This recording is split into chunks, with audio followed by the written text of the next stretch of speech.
So we're back, about to start the segment 1. Before we go into the segment 1, I have a series of pre-fitness tips that I'd like to give you.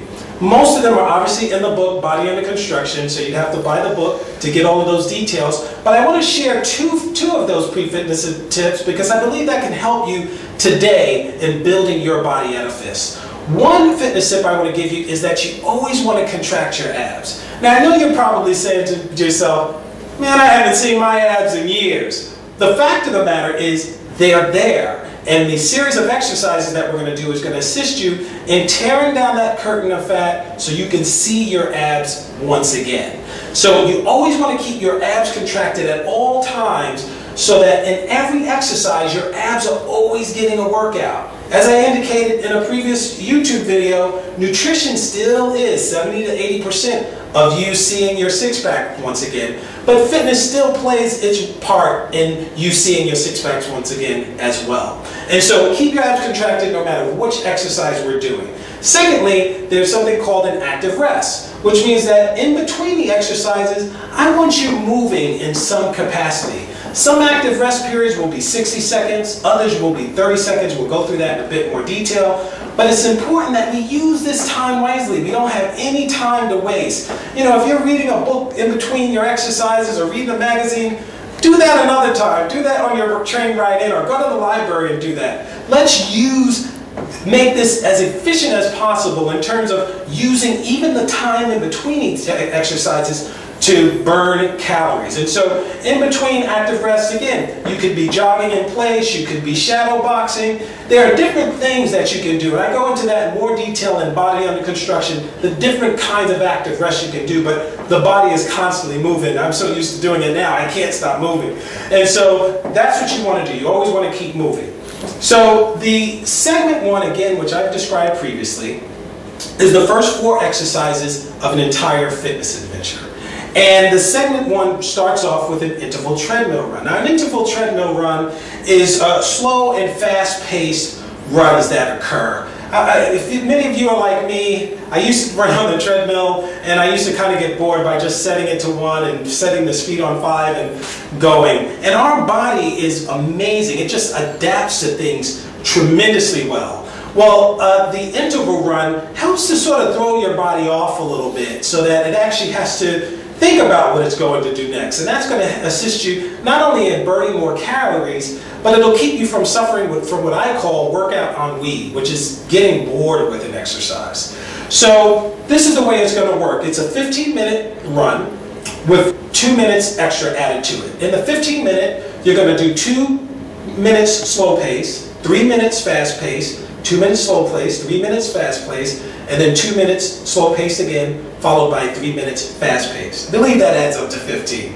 And then for the last 2 minutes, what you want to do is you want to kind of crank it up just a tad bit, where you're going to be changing your incline and your speed a little bit. So for the last 2 minutes, for the first 30 seconds, you want to raise your incline by 0.5. You want to keep your speed at the lowest that you had it during the entire treadmill run.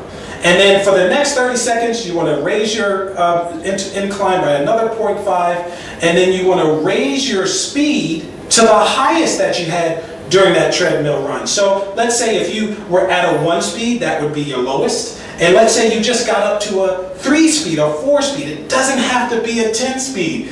Your body is under construction, so really, really be patient with yourself. Let's just call it a 3 speed. There's nothing wrong with 3 speed. So you go to a 3 speed, that's your highest speed for that run. And then after you do that 30 seconds, you repeat that sequence again for the next 30-second periods. So what I'm going to do is I'm going to demo to you how that actually works. Now, one of the things that I like to do when I get on a treadmill is sometimes I find myself, maybe like many of you, as I'm on a treadmill looking at the clock. And watching this clock can almost be like watching paint dry. So what I like to do is to take a towel and cover up the time, but I can still check it periodically to see when I'm at that 2 or 3 minute mark.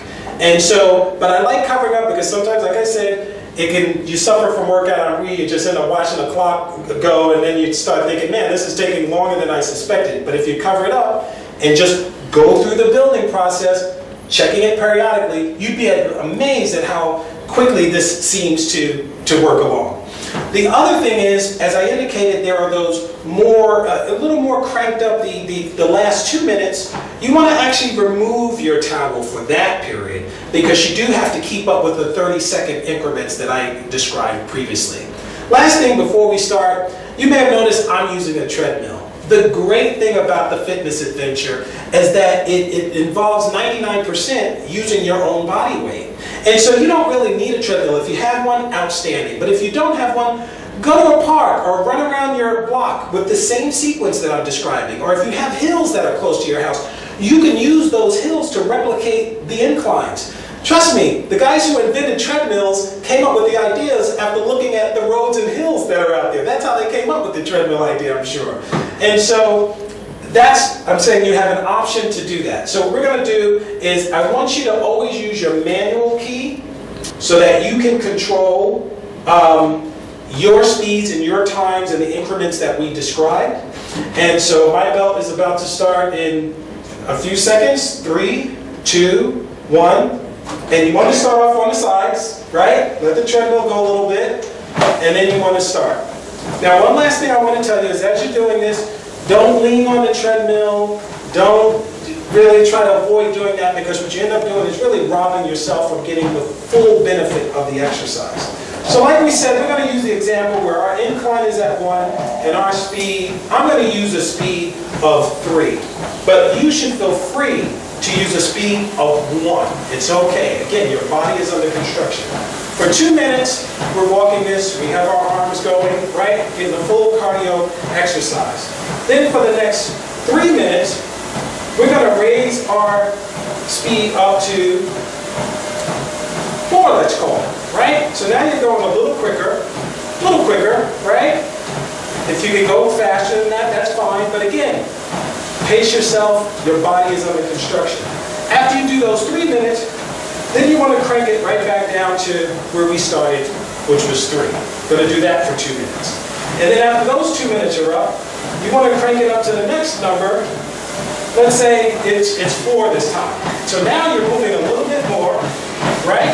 And your body, again, you're throwing your body off a little bit because now, right when it was getting used to walking slow, now it has to kick it up a notch, and that's going to help you to burn those calories in even more.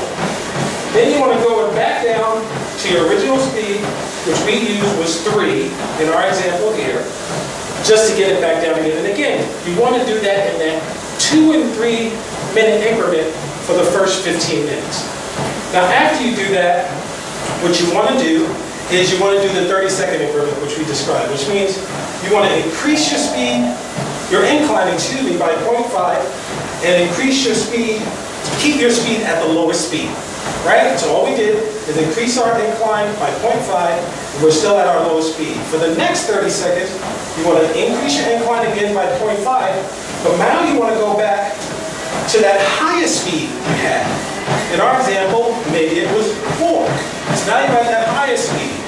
Then, for the next 30 seconds, you want to increase your incline by 0.5 and go right back down to that lowest speed.